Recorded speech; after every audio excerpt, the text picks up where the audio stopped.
Genesis chapter 13, verses 1 to 18. The separation between Abram and Lot. And Abram went up out of Egypt, he, and his wife, and all that he had, and Lot with him, into the south. And Abram was very rich in cattle, in silver, and in gold. And he went on his journeys from the south even to Bethel, unto the place where his tent had been at the beginning, between Bethel and Hai, unto the place of the altar, which he had made there at the first, and there Abram called on the name of the Lord.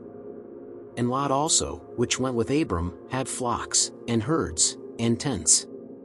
And the land was not able to bear them, that they might dwell together, for their substance was great, so that they could not dwell together.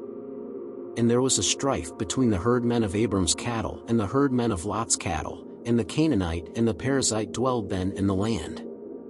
And Abram said unto Lot, Let there be no strife, I pray thee, between me and thee, and between my herdmen and thy herdmen, for we be brethren.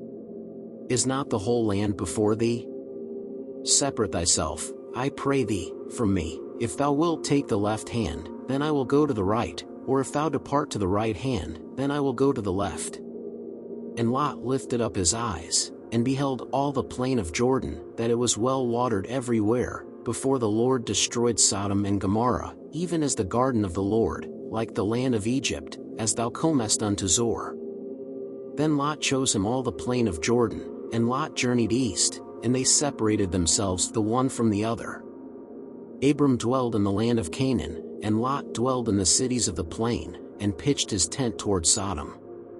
But the men of Sodom were wicked and sinners before the Lord exceedingly.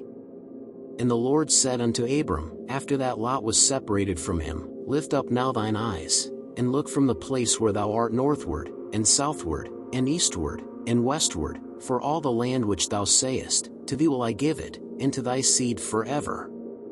And I will make thy seed as the dust of the earth, so that if a man can number the dust of the earth, then shall thy seed also be numbered.